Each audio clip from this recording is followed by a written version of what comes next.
گرداب episode 78۔ مشاورم Khan نے اپنے شانے سے لٹکا بھاری رخسک نیچے پٹکا اور خود ایک بڑے سے پتھر سے ٹیک لگا کر بیٹھ گیا۔ اس کی آنکھیں بند تھیں اور وہ گہرے گہرے سانس لے کر اپنے پھیپھڑوں میں زیادہ سے زیادہ آکسیجن جمع کرنے کی کوشش کر رہا تھا۔ اس وقت اس نے ایک کافی کٹھن چڑھائی طے کی تھی اور اس کٹھنائی کی وجہ سے اس کا سانس پھول گیا تھا۔ پھولی ہوئی سانس پر قابو پا کر اسے ہموار کرنے کے بعد اس نے تھرموس نما بوتل نکالی اور اس کا ڈھکن کھول کر پانی کے بڑے بڑے گھونٹ پینے لگا۔ یہ نمکول ملا پانی تھا جس نے اس کے تھکے ماندے جسم کو فوری توانائی مہیا کی۔ ماں کی خواہش کے احترام میں پہاڑوں کی زندگی ترک کر کے ڈرائیوری کا پیشہ اختیار کرنے والے مشاورم خان کو پہاڑوں کے مزاج سے خوب آشنائی تھی۔ اس نے آنکھ کھولتے اپنے گھر میں ایسا ماحول دیکھا تھا کہ اس کے لیے پہاڑوں سے اکثر انجان رہنا ممکن ہی نہیں تھا۔ اس کا باپ اور بڑا بھائی ہر وقت سفر میں رہتے تھے۔ انہوں نے غیر ملکی ٹیموں کے ساتھ کئی اونچی اونچی چوٹیوں کو سر کیا تھا۔ مشاورم خان کا باپ اپنے تینوں بیٹوں کو بھی اسی پیشے میں دیکھنا چاہتا تھا، چنانچہ وہ انہیں وقتاً فوقتاً گر کی باتیں بتاتا رہتا تھا۔ مشاورم خان نے اپنے باپ کے ساتھ ایک دو نسبتاً چھوٹی مہمات میں حصہ بھی لیا تھا، پھر اس کا باپ ایک حادثے کا شکار ہو گیا اور اس کے بعد بڑا بھائی بھی۔ ان دو حادثات نے اس کی ماں کو اتنا خوفزدہ کیا کہ اس نے زندہ رہ جانے والے اپنے باقی دونوں بیٹوں کو بلندی کے سفر سے روک دیا۔ دونوں نے ہی ماں کی اس خواہش کا احترام کیا۔ اکرم خان نے خود کو صرف اس کردو سے ہوشے تک محدود کر لیا اور وہ خود رزق کے حصول کے لیے پہاڑی وادیاں چھوڑ کر میدانی علاقوں میں چلا گیا۔ اس کی یہ ہجرت رزق کے حصول سے زیادہ اپنے شوق کو قابو میں رکھنے کے لیے بھی تھی۔ در حقیقت وہ پہاڑوں کا عاشق تھا اور اسے معلوم تھا کہ وہ اکرم خان کی طرح خود کو محدود رکھ کر یہاں نہیں رہ سکتا۔ اس کی مہم جو فطرت کے لیے ممکن نہیں تھا کہ وہ کسی ایکسپیڈیشن ٹیم کو ہوشے کی کیمپنگ سائٹ پر چھوڑ کر خود واپس آ جاتا۔ اسے معلوم تھا کہ اگر وہ وہاں تک جائے گا تو پھر اس سے آگے جانے سے خود کو ہرگز بھی نہیں روک پائے گا اور اس صورت میں وہ ماں کی نافرمانی و دل آزاری کا مرتکب ہو سکتا تھا۔ لہٰذا اس نے خود کو پہاڑوں سے دور رکھنا ہی مناسب سمجھا، مگر شاید اس کی پہاڑوں سے محبت یک طرفہ نہیں تھی۔ خود پہاڑ بھی اس سے ملاقات کے مشتاق تھے جو انہوں نے خود اسے پکار لیا تھا اور وہ یہ سفر اختیار کرنے پر مجبور ہو گیا تھا۔ محدود تجربے کے باوجود اس نے اب تک کا سفر کامیابی سے طے کیا تھا اور اپنے اندازے کے مطابق اس مقام کے قریب پہنچ چکا تھا جس کی نشاندہی سفر سے واپس آنے والے ایک پورٹر نے کی تھی۔ پورٹر نے بتایا تھا کہ اس نے اس جگہ پر فائرنگ کی آوازیں سنی تھیں اور مشاورم خان کے دل نے گواہی دی تھی کہ اس فائرنگ کا تعلق ان لوگوں سے ہے جن کی اسے تلاش ہے۔ چنانچہ وہ زیادہ سوچ بچار کیے بغیر روانہ ہو گیا اور نہایت کامیابی سے سفر کر کے اتنی دور تک پہنچ کر یہ ثابت کر دیا تھا کہ مچھلی کے بچے کو کسی سے تیرنا سیکھنے کی ضرورت نہیں ہوتی۔ سفر کے لیے جو لوازمات درکار تھے ان کے سلسلے میں بھی اسے کوئی پریشانی نہیں اٹھانی پڑی تھی۔ کاندھے میں موجود اس کے گھر میں ایک لکڑی کا صندوق طویل عرصے سے ان لوازمات کو اپنے سینے میں سمو کر بیٹھا تھا۔ یہ صندوق اور اس میں موجود سامان اس کے باپ کی نشانی تھی۔ کوپہمائی میں استعمال ہونے والی یہ اشیاء ایک جرمن کوپہما نے اس کے باپ کی خدمات پر خوش ہو کر اسے عنایت کی تھی۔ وہ چاہتا تو ان اشیاء کو بیچ کر اچھی خاصی رقم کما سکتا تھا، لیکن وہ لالچ و طمع سے پاک ایک قزادار آدمی تھا جس نے تحفے کو تحفہ ہی سمجھا اور بڑی محبت سے سنبھال کر رکھا تھا۔ آج یہ سنبھال کر رکھا گیا تحفہ مشاورم خان کے کام آ رہا تھا۔ اپنی مہم پر روانہ ہونے کے لیے اسے صرف اشیاء خوردنوش کا انتظام کرنا پڑا تھا۔ کرائے کی جیپ بھی اس نے کاندھے تک کے لیے اپنے پاس رکھی تھی اور پھر ٹورسٹ کمپنی کے ایک نمائندے کے ذریعے واپس بھجوا دی تھی۔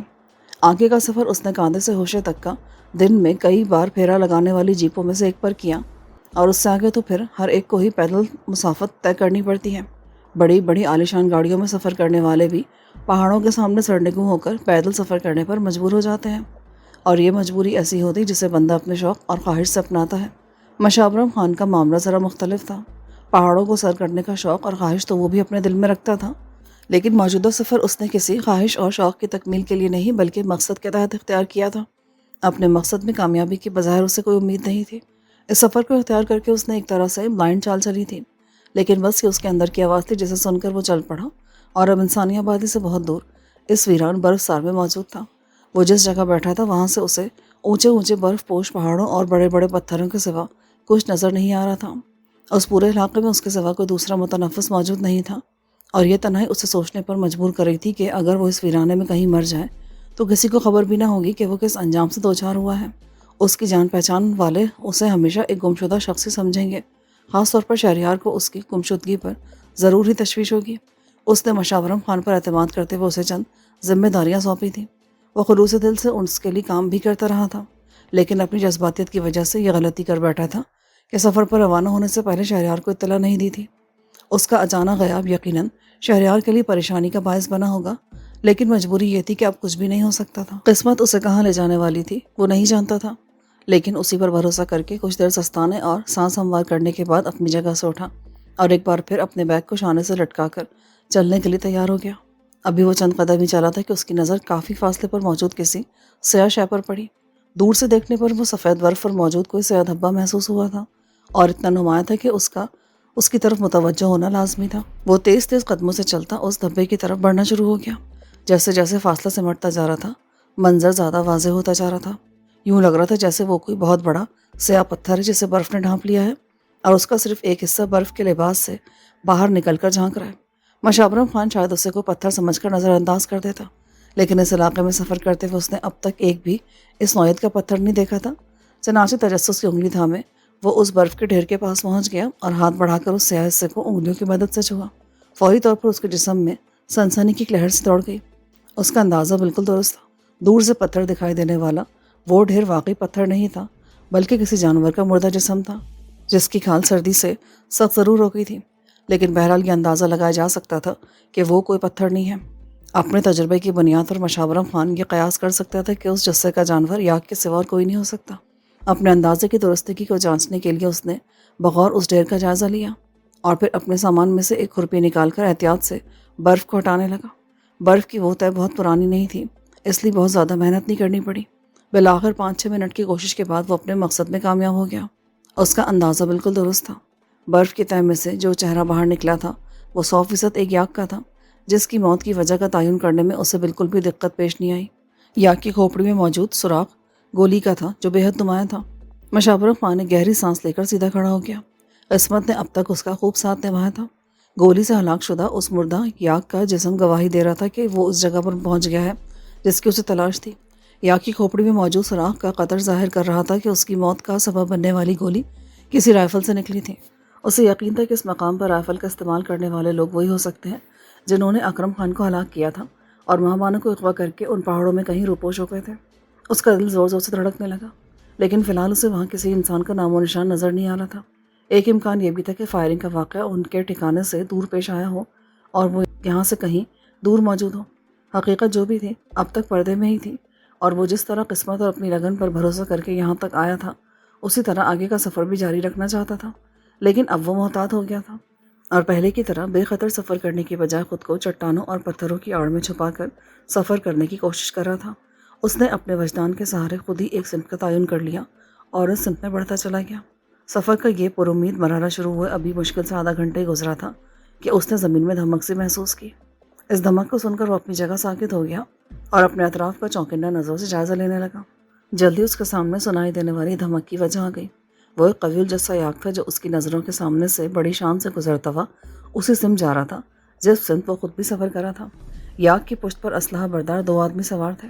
اگر مشابرم خان ایک بڑے سے پتھر کی آڑ میں نہ چھپا ہوتا تو اس کی نظروں میں آ سکتا تھا، لیکن خیر ہوئی اور وہ یاک سوار اس کے سامنے سے گزرتے چلے گئے۔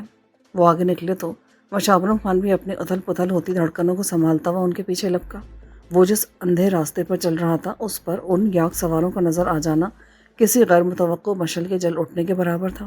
ان دونوں کو دیکھ کر ایک تو اسے یہ تقویت حاصل ہوئی کہ اب تک کا اس کا سفر آئے گا نہیں گیا، دوسرے اب وہ ان کے نقش پا پر چلتا ہوا ان کے ٹھکانے تک پہنچ سکتا تھا۔ بے حد احتیاط پسندی کا مظاہرہ کرتے ہوئے اس نے تعقب شروع کر دیا، لیکن وہ جانتا تھا کہ وہ پیدل چل کر ان کا تعقب جاری نہیں رکھ سکتا۔ ان کی تیز رفتار سواری بہت جلد انہیں اس کی نظروں سے دور کر دے گی۔ اس مسئلے کے حل کے لیے اس کے ذہن میں ترکیب آئی اور وہ ان کے تعقب میں آہستہ آہستہ ان کے پیچھے چلنا ترک کر کے ایک قریبی نسبتاً اونچی پہاڑی پر چڑھنے لگا۔ یہ چڑھائی کچھ زیادہ مشکل نہیں تھی، اس لیے جلدی وہ بلندی پر پہنچ گیا۔ اب شمال کی طرف جانے والا یاک اور اس کے سوار اس کی نظروں کے سامنے تھے۔ تحت نگاہ پھیلے ہوئے منظر میں وہ انہیں سفر کرتے دیکھتا رہا، یہاں تک کہ محو سفر یاک کی متحرک تصویر لمحہ بہ لمحہ چھوٹی ہوتی چلی گئی۔ پھر وہ ایک سیاہ نقطے میں ڈلی اور اس کی نظروں سے اوجھل ہو گئی۔ یاک کی نظروں سے اوجھل ہو جانے کے بعد وہ گہرا سانس لیتا پہاڑی سے نیچے اترا اور خود بھی اسی سمت چلنا شروع کر دیا جہاں تک اس کی نظروں نے ساتھ دیا تھا۔ وہاں تک کا راستہ اس کے لیے واضح تھا۔ اس کے بعد آگے شاید اسے پہلے ہی کی طرح قسمت پر بھروسہ کرنا تھا، بات کی بعد میں دیکھی جائے گی، یہ سوچ کر وہ چل پڑا۔ یاک نے جو فاصلہ نہایت قلیل وقت میں طے کر لیا تھا اسے طے کرنے میں اس کا اچھا خاصا وقت اور توانائی خرچ ہوئی۔ اسی مسافت کی تھکن اتارنے اور توانائی بحال کرنے کے لیے وہ کچھ دیر کے لیے بیٹھ گیا۔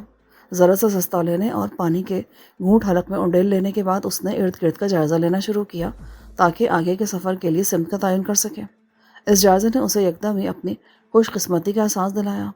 وہ اس وقت جس جگہ موجود تھا وہاں سے آگے بڑھنے کی صرف ایک ہی راہ تھی جو سیدھی جا رہی تھی۔ اس راستے کے سوا دائیں بائیں بالکل عمودی چٹانیں کھڑی ہوئی تھیں، چنانچہ یہ ممکن ہی نہیں تھا کہ یاغ سوار سیدھے جانے کے بجائے کسی اور سمت نکل گئے ہوں گے۔ وہ اللہ کا شکر ادا کرتا ہوا ایک بار پھر چل پڑا۔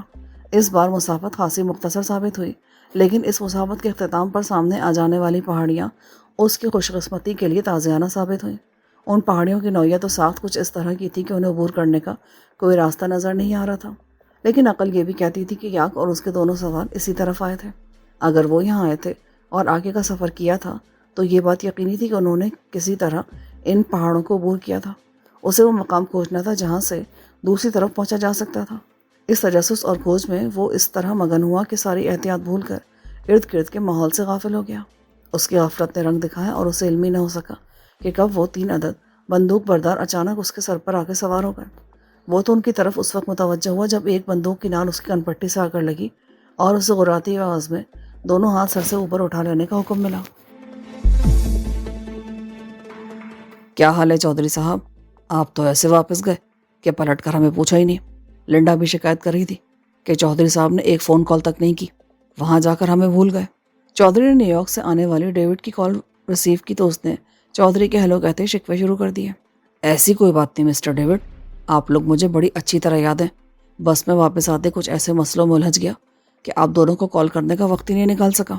چودھری نے لہجے میں مصنوعی بشاشت پیدا کرنے کی کوشش کرتے ہوئے ڈیوڈ کو جواب دیا۔ در حقیقت وہ آج کل بہت پریشان تھا۔ رانی کے مرنے کے بعد اس کے پاس کشور کا سراغ لگانے کے لیے کوئی کلو نہیں رہا تھا، اور معاملہ ایسا تھا کہ وہ کھل کر اپنے بندوں کو اس کام پر لگا بھی نہیں سکتا تھا۔ اپنے ہی ملازمین کے سامنے یہ اعتراف کرنا کہ اس کی یعنی چودھری افتخار عالم شاہ کی بیٹی بھاگ گئی ہے بڑی ذلت کی بات تھی، اور وہ یہ ذلت برداشت کرنے کو تیار نہ تھا۔ اس لیے ابھی تک کشور کی تلاش کا کام بھی ڈھنگ سے شروع نہیں ہو سکا تھا۔ لے دے کہ وہ اس کے قریبی ملازمین کو ہی ٹٹول سکتا تھا، اور اس مقصد کے لیے لاہور تک چلا گیا تھا تاکہ وہاں کے ملازمین کی نظر میں کچھ آیا ہو تو ان سے معلوم کر سکے۔ وہاں سے اسے صرف وہی باتیں معلوم ہوئی جو کسی حد تک وٹی چودھرائی نے بھی بتا دی تھی۔ لاہور کی کوٹھی پر موجود ملازمہ حاضرہ نے اسے کشور کی بیوٹی پارلر جانے اور دلہنوں جیسی تیاری کرنے کے بارے میں جھجکتے ہوئے بتایا تھا، لیکن اس سے زیادہ وہ بھی کچھ نہیں جانتی تھی کہ کشور رانی کے علاوہ کسی دوسرے ملازم کو زیادہ قریب آنے کا موقع ہی نہیں دیتی تھی، اور رانی نے حاضرہ کو یہی بتایا تھا کہ کشور کی ذہنی حالت ٹھیک نہیں ہے، اس لیے وہ الٹی سیدھی حرکتیں کرتی رہتی ہے۔ اس بیان سے چودھری سمجھ گیا کہ بیٹی اپنی ملازمہ خاص کی مدد سے بہت صفائی سے سب کو بیوقوف بناتی رہی ہے۔ وہ بہت دنوں سے ہی کسی چکر میں تھی، لیکن تھوڑی بہت مشکوک حرکات کے سوا اس نے اتنی چالاکی کا مظاہرہ کیا کہ کسی کو اس شخص کے بارے میں بھنک بھی نہیں لگنے دی جس کے عشق کے سہارے وہ باپ کے اونچے شملے کو ٹھوکر لگا کر حویلی سے بھاگ نکلنے کی ہمت کر سکی تھی۔ اس شخص کے بارے میں یقینی طور پر رانی کو معلوم تھا، لیکن اس نے بھی جان دینا منظور کر لیا پر زبان نہیں کھولی۔ اب وہ رانی کی روح سے تو معلومات حاصل کر نہیں سکتا تھا، چنانچہ پیچ و تاب کھاتا، کبھی بیویوں پر غصہ نکالتا، کبھی نوکروں کی شامت آ جاتی، لیکن مسئلہ اس طرح تو حل نہیں ہو سکتا تھا۔ وہ اپنی جگہ ہنوز اسی طرح موجود تھا۔ کیسے مسئلے چودھری صاحب؟ اگر آپ کو کوئی پریشانی تھی تو مجھ سے شیئر کرنی چاہیے تھی، آخر ہم دوست ہیں آپ کے، آپ کو پریشان کیسے دیکھ سکتے ہیں؟ ڈیوڈ نے اسے کوریدنے کی کوشش کی۔ آپ کے خلوص کا شکریہ مسٹر ڈیوڈ، لیکن اصل میں گل یہ ہے کہ مسئلہ ذرا ذاتی نوعیت کا ہے، اس لیے میں نے اسے کسی بھی دوست یا ہمدرد سے شیئر کرنا مناسب نہیں سمجھا، اور پھر آپ تو ہیں بھی بہت دور، آپ میری کیا مدد کر سکتے ہیں؟ یہ آپ نے کیسی بات کر دی چودھری صاحب؟ ہم دور ہیں تو کیا آپ کی طرف سے غافل بھی ہو جائیں گے؟ آخر آپ سے دوستی کا ہاتھ ملایا ہے، اور دوستوں کے حال سے باخبر رہنا ہماری دوستی کا اولین اصول ہے۔ چودھری کی بات کے جواب میں کہی گئی ڈیوڈ کی بات خاصی معنی خیز تھی۔ ایک طرح سے وہ دعویٰ کر رہا تھا کہ 7 سمندر پار بیٹھ کر بھی وہ واقف ہے کہ چودھری کی حویلی میں کون سا واقعہ پیش آ چکا ہے۔ اس کے اس انداز پر چودھری چونک پڑا۔ کیا مطلب؟ مجھے آپ کے مسئلے کی نوعیت کا علم ہے۔ آپ اپنی بیٹی کے اچانک حویلی سے غائب ہو جانے کی وجہ سے پریشان ہیں، اور ابھی تک اس کا کوئی سراغ نہیں لگا سکے۔ ڈیوڈ کے جواب نے چودھری کو لمحے بھر کے لیے سن کر دیا۔ وہ جس بدنامی کی خبر کو اپنے سائے سے بھی چھپانے کی کوشش کر رہا تھا، وہ خبر اڑ کر نیو یارک تک جا پہنچی تھی۔ آپ خود مجھے اپنا پرابلم بتاتے تو مجھے خوشی ہوتی۔ بہرحال میں نے اپنی طرف سے دوستی نبھانے کی پوری کوشش کی ہے، اور آپ کے لیے ایک ایسا کلو تلاش کیا ہے جس سے یقیناً آپ کو بہت ہیلپ ملے گی۔ کیسا کلو؟ پلیز مجھے بتائیں مسٹر ڈیوڈ۔ اگر آپ کی مدد سے میں اپنے مجرم تک پہنچنے میں کامیاب ہو گیا نا، تو سمجھیں آپ کا مجھ پر بہت بڑا احسان ہوگا جسے میں کبھی نہیں بھولوں گا۔ ڈیوڈ معنی خیز انداز سے مسکرا دیا۔ وہ جس قوم کا نمائندہ تھا وہ کسی پر احسان کرتے ہی اس لیے تھے کہ اس سے سود سمیت فائدہ حاصل کیا جا سکے۔ میری درخواست پر میرے چند دوستوں نے اس واقعے کی تحقیقات کی ہیں اور کچھ شکوک کا اظہار کیا ہے۔ اب ان شکوک کی تصدیق کر کے آگے کی کارروائی کرنا آپ کی ذمہ داری ہے۔ میں سب دیکھ لوں گا، آپ بس مجھے اس بندے کا نام بتائیں جس نے ہماری عزت پہ ہاتھ ڈالا ہے۔ بندے کا نام سننے سے پہلے آپ کو واقعات کو سمجھنا ہوگا۔ مجھ تک جو اطلاعات پہنچی ہیں ان کے مطابق آپ کی بیٹی جمعرات کی شام درگاہ گئی تھی، اس کے بعد اسے کسی نے نہیں دیکھا، یعنی وہ اس شام درگاہ سے ہی غائب ہو گئی۔ ڈیوڈ کا انداز ایسا تھا جیسے وہ چودھری سے اپنی بات کی تصدیق کرنا چاہتا ہوں۔ ہاں، اس کی ملازمہ جو اس کے ساتھ گئی تھی وہ یہی اطلاع لے کر حویلی آئی تھی کہ کشور بی بی درگاہ کے اندر سے اچانک ہی غائب ہو گئی ہیں اور پچھلی طرف درگاہ کا ایک خادم بے ہوش پڑا ہے۔ رائٹ، اب آگے سنیں۔ یہ جمعرات ہی کے دن کی بات ہے کہ آپ کے گاؤں میں میڈیا سے تعلق رکھنے والے کچھ لوگ آئے ہوئے تھے۔ بظاہر ان کا مقصد یہی تھا کہ وہ پیر آباد اور ارد گرد کے دیہاتوں میں جاری ترقیاتی کاموں کے بارے میں رپورٹ تیار کر کے اپنے چینل پر چلائیں۔ انہوں نے یہ کام کیا بھی، لیکن ان افراد میں سے افضل نام کا ایک صحافی ایسا تھا جو پورا وقت اپنی ٹیم کے ساتھ نہیں رہا۔ وہ اپنی بیوی کو اپنے ساتھ لے کر آیا تھا اور اچانک ہی اس کی طبیعت خراب ہونے کا بہانہ بنا کر واپس شہر لوٹ گیا تھا۔ یہ سب تو مجھے بھی معلوم ہے، میرے بندے اتنے بے خبر نہیں رہتے کہ گاؤں میں آنے جانے والوں کے بارے میں رپورٹ نہ رکھیں۔ بے شک آپ کے بندوں نے آپ کو ساری رپورٹ دی ہوگی، لیکن ایک بات انہیں معلوم نہیں تھی، اس لیے انہوں نے آپ کو بھی نہیں بتائی ہوگی۔ وہ کیا؟ وہ یہ کہ افضل آپ کے دشمنوں میں سے ایک ماسٹر آفتاب کا گہرا دوست ہے۔ اب آپ سوچئے، کیا یہ پاسبل نہیں کہ اس وقت جبکہ گاؤں کے بیشتر افراد کی توجہ میڈیا والوں کی طرف تھی اور افضل اپنی بیوی کے ساتھ قبل از وقت اپنے ساتھیوں کو کام کرتا چھوڑ کر گاؤں سے نکل گیا تھا، وہ جاتے جاتے آپ کی بیٹی کو بھی اپنے ساتھ گاڑی میں بٹھا کر لے گیا ہو؟ ڈیوڈ کا پیش کردہ تجزیہ واقعی بڑا غور طلب تھا۔ چودھری جو سوچ رہا تھا اسے ڈیوڈ کی بات بالکل درست محسوس ہو رہی تھی۔ حویلی کے ملازمین اور گاؤں کے نوجوانوں میں سے کسی کی اتنی جرأت نہیں ہو سکتی تھی کہ چودھری کی بیٹی کے قریب بھی پھٹک سکے۔ پھر کشور کا بھی اپنا ایک مزاج تھا، وہ نفاست پسند اور پڑھنے لکھنے سے شغف رکھنے والی لڑکی تھی جس کا ماسٹر آفتاب جیسے شخص سے متاثر ہو جانا بعید از امکان نہیں تھا۔ آفتاب وہ شخص تھا جو گاؤں میں بھی سرگرم رہتا تھا اور اس کا شہر بھی آنا جانا لگا رہتا تھا۔ بہت ممکن تھا کہ گاؤں میں نہ صحیح شہر میں اس کی کشور سے کہیں ملاقات ہو گئی ہو اور اس ملاقات نے محبت کا روپ دھار کر کشور کو بغاوت پر اکسایا ہو۔ حقیقت جو بھی تھی، نہ تو وہ اپنی باغی بیٹی کو معاف کر سکتا تھا اور نہ ہی اسے بغاوت کی راہ پر چلانے والے کو۔ Thank you so much mister David, آپ کی دی ہوئی انفارمیشنز یقیناً میرے بہت کام آئیں گی، اور میں آپ کے فی الحال مجھے اجازت دیں تاکہ میں اس معاملے کو نمٹا لوں۔ عجلت میں چند جملے کہہ کر اس نے فون بند کر دیا۔ وہ کسی زخمی درندے کی طرح اپنے حریف پر ٹوٹ پڑنے کے لیے بے چین تھا، اس لیے فی الحال باتوں میں زیادہ وقت خرچ کرنے کا متحمل نہیں ہو سکتا تھا۔ بےسمت چلتے چلتے اسے کتنا وقت گزر گیا تھا وہ اندازہ لگانے سے قاصر تھی۔ اس برفسار میں پہر، گھنٹے، دن سب کی پہچان مٹ گئی تھی۔ بس کچھ سمجھ آتا تھا تو یہ کہ یہ ایک مسافت ہے جو جاری ہے اور جس کی انتہا کا کچھ معلوم نہیں کہ وہ کب ختم ہوگی اور منزل ملے گی۔ یہ بھی ممکن تھا کہ منزل سرے سے ملتی ہی نہیں اور وہ یوں ہی چلتے چلتے عمران کی طرح موت کی آغوش میں جا پہنچتی۔ تنہائی، تھکن اور موسم کی سختی نے مل کر اسے نڈھال کر دیا تھا، لیکن وہ کوشش کر رہی تھی کہ ان سب چیزوں کو اپنے اعصاب پہ حاوی نہ ہونے دے۔ وہ کئی بار مشکل حالات سے بخیر و عافیت بچ نکلی تھی اور اس کے ذہن میں یہ خیال راسخ ہو گیا تھا کہ اللہ تعالیٰ اسے بار بار بچاتا ہے تو اس لیے کہ اسے اس کی زندگی منظور ہے اور وہ اللہ کی عطا کردہ اس زندگی کو کسی خاص مقصد کے لیے استعمال کر سکتی ہے۔ چنانچہ وہ اپنی طاقت کا خزانہ ختم ہونے تک اللہ کی اس نعمت کو بچانے کی جدوجہد کرنا چاہتی تھی، لیکن یہ بھی حقیقت تھی کہ جیسے جیسے وقت گزر رہا تھا اس کے لیے بقا کی جدوجہد جاری رکھنا دشوار ہوتا جا رہا تھا۔ اس کی جسمانی طاقت کے مسلسل زائل ہونے کے ساتھ ساتھ اس کے پاس موجود خوراک اور ایندھن کا ذخیرہ بھی ختم ہونے کو تھا۔ اس پر مستضاد یہ کہ آج صبح سے اسے بخار بھی ہو گیا تھا۔ بخار کے علاج کے لیے اس نے اپنے پاس بچ جانے والی آخری گولی فوراً ہی کھا لی تھی۔ گولی کھانے سے اسے وقتی طور پر افاقہ بھی ہوا تھا، لیکن چند گھنٹوں بعد ہی ایک بار پھر بخار نے اسے اندھا پہنچا اور اب یہ بخار لمحہ بلمحہ تیز ہوتا جا رہا تھا، جس کے علاج کے لیے اس کے پاس اب کوئی دوا باقی نہیں بچی تھی۔ وہ لوگ فرار ہوتے وقت اپنے ساتھ دواؤں کو جو ذخیرہ لے کر چلے تھے اس پہ موجود بخار کی گولیاں وہ مسلسل عمران کو کھلاتی رہی تھی، اس لیے اب اس کے پاس بخار سے بچاؤ کی کوئی دوا نہیں بچی تھی۔ یہ برفزار جہاں چلنا پھرنا یوں بھی بہت دشوار تھا، بخار کی شدت کے باعث اس کے لیے اور بھی زیادہ دشوار ہو گیا تھا۔ جسم کی سلب ہوتی توانائیاں لمحے بھر کو کبھی اسے مایوسی کی طرف بھی دھکیلنے کی کوشش کرتی، لیکن پھر اسے عمران کی بات یاد آ جاتی۔ اس نے کہا تھا، تمہیں مایوس ہونے کی ضرورت نہیں ہے، جیسے اللہ تمہیں پہلے ہر مصیبت سے بچاتا رہا ویسے ہی یہاں سے بھی بچا کر نکال لے گا۔ اللہ تعالیٰ نے فوری طور پر عمران کے اس یقین کی تصدیق بھی کی تھی اور اسے کھائی میں گرنے سے بچا لیا تھا۔ عمران کا کہا وہ جملہ اور حادثے سے محفوظ رہ جانے کا واقعہ اس کے دل پر نقش ہو گیا تھا۔ چنانچہ وہ اس انتہائی خراب صورتحال میں بھی ہمت ہارنے کے بجائے گرتی پڑتی ہی صحیح چلتی جا رہی تھی، ایک ایسی راہ پر جس کے بارے میں اسے بھی کچھ علم نہ تھا کہ وہ اسے کسی منزل تک لے بھی جائے گی یا نہیں، لیکن وہ حرکت میں برکت ہے والے مقولے پر عمل کرتے ہوئے چل رہی تھی۔ چلتے رہنے کی صورت میں یہ امید تھی کہ شاید کسی طرح وہ اس برفزار کی بھول بھلیوں سے نکل جائے۔ رک جانے اور ایک جگہ بیٹھ جانے کی صورت میں یہ امید بھی ہاتھ سے نکل جاتی۔ امید کا دامن تھام کر چلتے چلتے جب اس نے محسوس کیا کہ اب اس کے قدموں میں مزید چلنے کی سکت نہیں رہی ہے اور اسے تھوڑی دیر آرام کر کے کچھ کھا پی لینا چاہیے، تو وہ رک گئی اور اپنے شانے پر لٹکا تھیلا اتار کر اس میں باقی بچ جانے والی کھانے پینے کی اشیاء کا جائزہ لینے لگی۔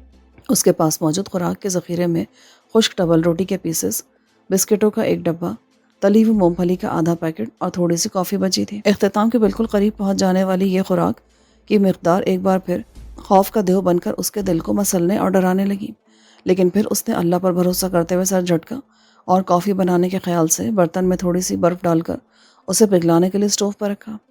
اسٹوو بہت ہی دھیما چل رہا تھا، پھر ابھی مشکل سے برف پگھلی ہی تھی کہ یکدم بجھ گیا۔ اس نے کوشش کی کہ کسی طرح اسے دوبارہ جلا سکے، لیکن کوشش کے نتیجے میں اس پر انکشاف ہوا کہ اس کے سامان میں موجود ایندھن کا ذخیرہ ختم ہو چکا ہے اور اب اس کے لیے کافی بنانا بھی ممکن نہیں تھا۔ یہ ایک لرزہ خیز بات تھی جسے اس نے کسی نہ کسی طرح ذہن سے جھٹکا اور بسکٹوں کا ڈبہ کھول کر اس میں سے چند بسکٹ نکال کر کھانے کے ساتھ ساتھ مٹھی بھر مونگ پھلیاں بھی چبا ڈالیں۔ بخار کی وجہ سے منہ کا ذائقہ عجیب سا ہو رہا تھا، اس لیے اس کے لیے اس سے زیادہ کچھ حلق سے نیچے اتارنا ممکن نہیں تھا۔ کھانے اور تھوڑی دیر آرام کرنے کے بعد اس نے ایک بار پھر سفر شروع کر دیا۔ اسے اندازہ تھا کہ اس محدود خوراک کے ساتھ وہ بہت زیادہ وقت اس برفسار میں نہیں گزار سکے گی، اس لیے یہی مناسب تھا کہ زیادہ سے زیادہ چلتی اور یہاں سے نکلنے کی کوشش کرتی۔ اٹکل پچو سے ایک سمت کا تعین کرتے ہوئے وہ اس جانب چلنے لگی، لیکن تھوڑی دیر میں موسم کے تیور بگڑنے لگے۔ آسمان جو کچھ دیر قبل صاف لگ رہا تھا تیزی سے سیاہ بادلوں کے پیچھے چھپنے لگا، اور دیکھتے ہی دیکھتے ان بادلوں نے نیلے آسمان کے وجود پر سیاہ نقاب تان کر سورج کی روشنی کے نیچے پہنچنے کا راستہ بند کر دیا۔ اس اندھیرے میں آگے بڑھنا خاصا مشکل تھا۔ اس پر شروع ہو جانے والی بارش کا پانی بہت ٹھنڈا تھا اور اس کے بخار سے جلتے وجود کو کپ کپا ڈال رہا تھا۔ دیکھتے ہی دیکھتے بارش کے یہ قطرے مزید سرد ہونے لگے۔ اس نے غور کیا تو معلوم ہوا کہ اب آسمان سے بارش کے قطرے نہیں بلکہ نرم نرم سی برف گر رہی ہے۔ وہ جو پہلی کسی پناہ گاہ کی تلاش میں ادھر ادھر نظریں دوڑا رہی تھی اور منظر واضح نہ ہونے کی وجہ سے ابھی تک کامیاب نہ ہو سکی تھی، مزید گھبرا گئی اور گھبراہٹ میں ایک طرف بڑھنے کی کوشش کی تو بری طرح پھسلی۔ پھسلنے کے بعد اسے یوں لگا جیسے وہ بہت دور تک برف پر اسی طرح پھسلتی چلی جائے گی اور بالآخر کسی کھائی میں جا گرے گی، لیکن قدرت ایک بار پھر اس کی مدد کے لیے آگے بڑھی اور اس کے دونوں ہاتھ جو اضطراری طور پر آگے کی طرف کو بڑھے ہوئے تھے ایک بڑے سے پتھر سے ٹکرائے۔ اس نے بے ساختہ خود کو روکنے کے لیے اس پتھر کو تھام لیا۔ پتھر کافی بڑا تھا جس نے اس کے پھسلتے وجود کو روک لیا، لیکن چونکہ وہ کافی دور سے پھسلتی ہوئی آ رہی تھی اس لیے خود کو پتھر سے ٹکرانے سے بچا نہ سکی اور کوشش کے باوجود اس کی تھوڑی زد میں آ گئی۔ اسے فوراً ہی وہاں خون کی چپچپاہٹ کا احساس ہوا، لیکن بہرحال پھر بھی خاصی بچت ہو گئی تھی۔ پھسلنے کے دوران اس کے ہاتھ میں موجود اسنو اسٹک کا کام دینے والی رائفل چھوٹ کر کہیں گر گئی، اور دوسرا نقصان یہ ہوا تھا کہ اس کے دائیں پیر کا جوتا بھی نکل گیا۔ رائفل کے بغیر تو پھر گزارا ہو جاتا، لیکن جوتے کے بغیر وہ آگے کا سفر جاری نہیں رکھ سکتی تھی۔ وہاں اتنی سردی تھی کہ اس کا پیر فوراً ہی سنو بائٹ کا شکار ہو جاتا۔ خود اسے ابھی اپنے اس نقصان کا ادراک نہیں ہو سکا تھا اور وہ ہاتھوں کو لگنے والے جھٹکے اور تھوڑی کے زخم میں ہی الجھی ہوئی تھی۔ کسی کھائی میں گرنے سے محفوظ رہنے کے بعد اس نے اپنا جسم سیدھا کیا اور جس پتھر نے اسے سہارا دیا تھا اسی سے ٹیک لگا کر بیٹھ گئی۔ بیٹھنے کے دوران اسے احساس ہوا کہ پتھر سے ٹکراؤ کے نتیجے میں صرف ہاتھ اور تھوڑے ہی متاثر نہیں ہوئے ہیں بلکہ باقی جسم کو بھی کافی زوردار جھٹکا لگا ہے، اور فی الحال وہ فوری طور پر کھڑی ہو کر چلنے کے لائق نہیں۔ اگر لائق ہوتی بھی تو مسلسل جاری برف باری اس کی راہ میں حائل ہو جاتی۔ اس انتہائی بے بس کر دینے والی صورتحال میں وہ پتھر سے ٹیک لگائے خود بھی کسی پتھر کی مورتی کی طرح بیٹھی رہ گئی۔ آسمان سے گرنے والی برف آہستہ آہستہ اس کے وجود کو بھی ڈھانپنے لگی تھی، لیکن اس کے اب اس بچاؤ کا کوئی راستہ نہیں تھا۔ وہ اب تک اپنے اعصاب کو مضبوط رکھنے کی جو جدوجہد کرتی آ رہی تھی وہ اس موجودہ لمحے میں یکدم ہی دم توڑ گئی، اور شاید خود پر آہستہ آہستہ جمتی برف کی تہہ کے نیچے وہ خود بھی کسی لمحے دم توڑ دیتی، بالکل ویسے ہی جیسے اسے زندگی کی امید دلانے والا عمران موت سے ہار کر ایک ایوالانچ کا شکار ہو گیا تھا۔ اپنی ذات کو شک سے بالاتر رکھنے کے لیے آفتاب مسلسل گاؤں میں موجود تھا۔ کشور سے اس کے فون پر بات چیت ہوتی رہتی تھی۔ وہ افضل کے گھر میں اس کی بیوی بچوں کے ساتھ خوش ہونے کے باوجود آفتاب کے لیے پریشان تھی، اور اس کا خیال تھا کہ آفتاب کو بھی اب اس گاؤں سے نکل جانا چاہیے، لیکن اس نے کشور کو سمجھا دیا تھا کہ اگر وہ اس طرح اچانک غائب ہوا تو شک کی زد میں آ سکتا ہے، اس لیے بہتر ہے کہ معمول کے مطابق گاؤں میں رہ کر ہی اپنے فرائض انجام دیتا رہے۔ کشور کو اس نے چند دن بعد لاہور آنے کی یقین دہانی کروائی تھی، البتہ دونوں کا ٹیلی فونک رابطہ مسلسل قائم تھا۔ فون پر اس سے گفتگو کرتے ہوئے کشور اکثر اس بات کا اظہار کرتی تھی کہ وہ دونوں پیر آباد سے کہیں دور کسی پرامن جگہ پر اپنا گھر بنا کر وہاں سکون سے رہیں گے۔ آفتاب اس کے ان خیالات کو سن کر فی الحال خاموش رہتا تھا، لیکن اندرونی طور پر وہ اس بات کے لیے راضی نہیں تھا۔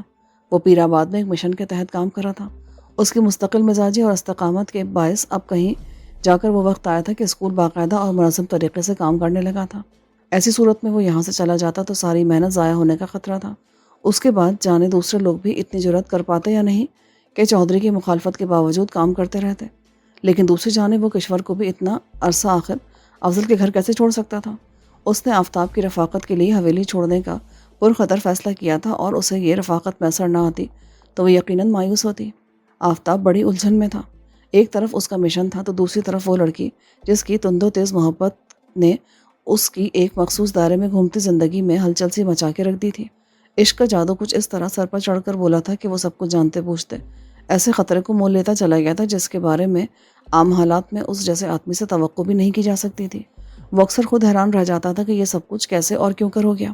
وہ جو شہر کا پروردہ تھا اور جس کے لیے عورت کے وجود میں کبھی بھی بہت زیادہ کشش نہیں رہی تھی، کہ وہ شروع سے ہی ذرا مختلف مزاج کا کچھ انقلابی سا لڑکا تھا اور ہمیشہ یہ خواب دیکھتا تھا کہ عام لوگوں کی طرح کمانے کھانے اور بیوی بچوں کو پالنے میں ہی عمر کاٹنے کے بجائے کچھ مختلف طریقے زندگی اپنائے گا، اچانک ہی کشور کی محبت میں مبتلا ہو کر وہ سب کچھ کرتا چلا گیا جس کی اسے خود بھی اپنے آپ سے توقع نہیں تھی۔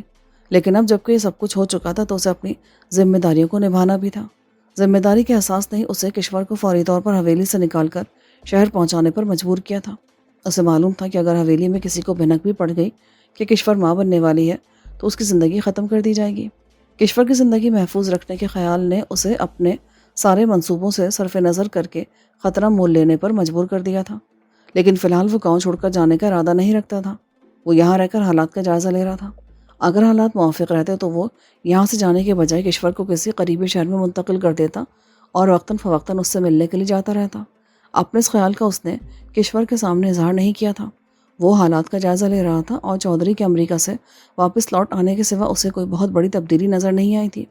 اس کے خاص ملازمین بھی معمول کے مطابق ہی کام کرتے نظر آتے تھے اور ان کی حرکات و سکنات سے یہ ظاہر نہیں ہوتا تھا کہ وہ کسی کو تلاش کرنے کی کوشش کر رہے ہیں۔ اس بات سے اس نے اندازہ لگایا تھا کہ چودھری نے کشور کے غیاب کا معاملہ بدنامی کے خوف سے بے حد خفیہ رکھا ہے، اور اگر اسے تلاش کرنے کے لیے کوئی کوشش کی بھی جا رہی ہے تو کھل کر کارروائی نہیں کی جا رہی۔ جو بھی تھا اس کے لیے راوی چین ہی چین لکھ رہا تھا اور کسی نے ابھی تک اس کی طرف کا رخ نہیں کیا تھا۔ یہ احساس ہونے کے بعد کہ اس کی ذات شخص سے بالاتر ہے، وہ کافی مطمئن ہو گیا تھا اور اگلے 2-3 دن میں لاہور جا کر کشور سے ملاقات کرنے کا ارادہ رکھتا تھا۔ لیکن اس کا یہ اطمینان اس روز شام کے وقت رخصت ہو گیا۔ وہ معمول کے مطابق اپنے کمرے میں رائٹنگ ٹیبل کے سامنے بیٹھا کچھ لکھنے پڑھنے کا کام کر رہا تھا کہ اچانک ہی منیب اس کے کمرے میں چلا آیا۔ یہ خلاف معمول بات تھی۔ اس کے ساتھ اس مکان میں رہائش پذیر اساتذہ جانتے تھے کہ جس وقت وہ اپنے کمرے میں بند ہوتا ہے تو کوئی نہ کوئی تخلیقی کام کر رہا ہوتا ہے، اس لیے کوئی بھی ان اوقات میں اسے ڈسٹرب نہیں کرتا تھا۔ لیکن آج منیب کی آمد اور اس کے چہرے پر موجود تاثرات دیکھ کر اسے اندازہ ہوا کہ کوئی غیر معمولی واقعہ پیش آیا ہے جس کی وہ اسے اطلاع دینا چاہتا ہے۔ خیریت تو منیب؟ کچھ پریشان لگ رہے ہو؟ خیریت نہیں ہے، اور جو اطلاع اس وقت مجھے ملی ہے اسے سن کر مجھے لگتا ہے کہ تم کسی مشکل میں پھنسنے والے ہو، کسی بڑی مشکل میں۔ کیوں؟ کیا ہوا؟ وہ فوراً پریشان ہو اٹھا۔ جنگل سے 3 لڑکیوں کی لاشیں ملی ہیں، انہیں کسی نے زمین کھود کر ایک ہی گڑھے میں دفن کر دیا تھا۔ جنگلی جانوروں نے زمین کھود کر لاشیں باہر نکال لی اور ان کا اچھا خاصا حصہ کھا گئے، لیکن اس کے باوجود لاشیں ناقابل شناخت نہیں ہیں۔ لواحقین نے انہیں پہچان لیا ہے۔ وہ گاؤں ہی کی 3 لڑکیاں نچھی، شادو اور رانی ہیں، جن کی لاشوں کا سرسری جائزہ لینے کے بعد ہی پولیس نے جان لیا ہے کہ تینوں لڑکیوں کو گولیاں مار کر ہلاک کیا گیا ہے۔ منیب جو خبر لایا تھا وہ واقعی نہایت بری تھی۔ مرنے والی لڑکیوں میں رانی کا نام سن کر آفتاب کے دماغ میں خطرے کی گھنٹیاں بجنے لگیں۔ رانی لاہور کی کوٹھی میں ہی رہ رہی تھی، اس لیے وہ اور کشور دونوں ہی اسے بھولے ہوئے تھے، لیکن چودھری اسے نہیں بھولا تھا۔ بظاہر جو یہ محسوس ہو رہا تھا کہ کشور کو ڈھونڈنے کے لیے کوئی کارروائی نہیں کی جا رہی، تو در حقیقت ایسا نہیں تھا۔ چودھری نے نہایت چالاکی کا مظاہرہ کرتے ہوئے کشور کی سب سے خاص ملازمہ رانی کو اپنے قبضے میں لے کر یقیناً اس سے معلومات حاصل کرنے کی کوشش کی تھی اور پھر اسے ہلاک کر دیا تھا۔ رانی کے ساتھ نچھی اور شادو کیوں ماری گئیں، یہ بات اسے سمجھ نہیں آئی اور نہ ہی سمجھنے کی فرصت تھی۔ رانی کی موت پر افسوس کے ساتھ اسے یہ فکر لاحق ہو گئی تھی کہ مرنے سے پہلے نہ جانے اس سے کیا کیا معلومات حاصل کی گئی ہوں گی۔ اگر اس نے زبان کھول دی ہوگی تو یقیناً آفتاب کا نام بھی سامنے آ گیا ہوگا۔ کیا سوچ رہا آفتاب؟ مجھے تو لگتا ہے کہ ان تینوں لڑکیوں کی موت کے پیچھے کوئی اہم وجہ ہے، خاص طور پر اس رانی نامی لڑکی کا سن کر میں کافی پریشان ہو گیا ہوں۔ رانی ہی وہ لڑکی ہے نا جو تمہارے اور کشور بی بی کے درمیان رابطے کا ذریعہ تھی؟ ہو سکتا ہے اس نے یہ بات ان دونوں لڑکیوں کو بتا دی ہو اور ان کے ذریعہ حویلی والوں میں سے کسی کو پتہ چل گیا ہو۔ چنانچہ بدنامی سے بچنے کے لیے ان لوگوں نے ان لڑکیوں کو ٹھکانے لگا دیا ہو اور اب تمہیں نشانہ بنانے کا سوچ رہے ہوں۔ یہ سب باتیں تو میرا قیاس ہے، لیکن نہ جانے کیوں میرا دل کہہ رہا ہے کہ تمہارے لیے حالات کچھ مناسب نہیں ہیں اور تمہیں کچھ دنوں کے لیے اصل حالات سامنے آنے تک یہاں سے غائب ہو جانا چاہیے۔ منیب کی آواز نے اسے اپنے خیالوں سے چونکایا۔ منیب کو کشور کے پیر آباد سے غائب ہونے کے بارے میں کچھ علم نہیں تھا، لیکن چونکہ وہ ان دونوں کی محبت اور نکاح سے واقف تھا، اس لیے اس کا دماغ خود بخود ہی اندازہ لگانے میں کامیاب ہو گیا تھا، جسے کسی حد تک درست بھی کہا جا سکتا تھا۔ تم ٹھیک کہہ رہو، مجھے فوراً واقعی یہاں سے نکل جانا چاہیے۔ وہ حالات کو منیب سے زیادہ بہتر طریقے سے سمجھ رہا تھا، چنانچہ فوراً ہی اس کی تجویز سے اتفاق کیا اور اسی وقت کرسی چھوڑ کر پھرتی سے ایک بیگ میں اپنی ضروری اشیاء بھرنے لگا۔ منیب بھی اس کا ساتھ دے رہا تھا۔ ٹھیک ہے دوست، چلتا ہوں، اللہ نے چاہا تو ہم دوبارہ ضرور ملیں گے۔ 10 منٹ سے بھی کم وقت میں اپنی تیاری مکمل کر کے وہ منیب سے گلے ملتے ہوئے بولا، انشاءاللہ۔ منیب مسکرایا۔ آفتاب کی پھرتی دیکھ کر اسے اندازہ ہو گیا تھا کہ معاملہ واقعی گڑبڑ ہے اور اس کی قیاس آرائی کے علاوہ بھی کوئی ایسی بات ہے جس نے آفتاب کو فوری طور پر اس کی تجویز پر عمل کرنے پہ مجبور کیا ہے، لیکن آفتاب اتنی عجلت میں تھا کہ وہ اس سے کوئی سوال نہیں کر سکتا تھا۔ خیریت سے پہنچ جاؤ تو مجھے فون پر اطلاع دے دینا۔ آفتاب کمرے سے باہر نکل رہا تھا جب اس نے پیچھے سے آواز دے کر اسے ہدایت کی۔ وہ اس بات میں سر ہلاتا ہوا باہر نکل گیا۔ اس کا رخ گاؤں سے باہر جانے والے راستے کی طرف تھا۔ بس اڈے پہنچ کر وہ روانگی کے لیے تیار کسی بھی روٹ کی بس میں بیٹھ جاتا اور پھر وہاں سے لاہور چلا جاتا۔ اس وقت تو یہی سب سے ضروری تھا کہ وہ جلد از جلد کسی طرح یہاں سے نکل جائے۔ جلدی کے خیال سے ہی اس کے قدم بہت تیزی سے اٹھ رہے تھے۔ یکدم ہی اس نے اپنے پیچھے کسی گاڑی کی آواز سنی۔ یہ آواز اس کے لیے خطرے کی گھنٹی تھی، لیکن اس کی بے بسی یہ تھی کہ وہ اس گھنٹی کو سن کر اپنے بچاؤ کے لیے کچھ بھی نہیں کر سکتا تھا۔ بس اس خیال کے تحت کہ پیچھے سے آنے والی گاڑی کہیں اسے رونتی ہوئی نہ گزر جائے، وہ راستہ چھوڑ کر ذرا سائیڈ میں ہو گیا۔ چند سیکنڈوں میں گرد و غبار کا طوفان اڑاتی گاڑی اس کے قریب سے گزری اور پھر یکدم ہی ذرا آگے جا کر ایک جھٹکے سے رک گئی۔ کہاں جا رہے ہو ماسٹر؟ آؤ ہم تمہیں چھوڑ دیں۔ ڈرائیونگ سیٹ کے ساتھ موجود گاڑی کی اگلی کھڑکی سے جھانک کر چودھری کے چیلے بالے نے اس سے پوچھا۔ شکریہ، میں پیدل ہی چلا جاؤں گا۔ ایسا تو ہو نہیں سکتا ماسٹر، ہم تمہارے لیے تو گڈی لے کر نکلے اور تم بھی اس میں نہ بیٹھو، یہ کیسے ہو سکتا ہے؟ بالا دروازہ کھول کر باہر نکل آیا اور نہایت معنی خیز لہجے میں بولا۔ اس کے لہجے کی معنی خیزی کو محسوس کرتا آفتاب اپنے بچاؤ کی کوئی تدبیر سوچتا، اس سے قبل ہی گاڑی کی پچھلی سیٹ سے اترنے والوں نے اسے گھیر لیا۔ وہ سب اسلحے سے لیس تھے اور انہوں نے اس طرح اس کی گرد گھیرا ڈالا تھا کہ اس کے لیے کوئی جائے فرار نہیں رہی تھی۔ اگلے لمحے اسے گاڑی میں منتقل کیا جا چکا تھا اور گاڑی چل پڑی تھی، شاید موت کی طرف جانے والے راستے پر۔ اس کے ساتھ ہی ایپیسوڈ 78 کا اختتام ہوتا ہے۔ آگے کہانی سننے کے لیے ایپیسوڈ 79 سماعت فرمائیں۔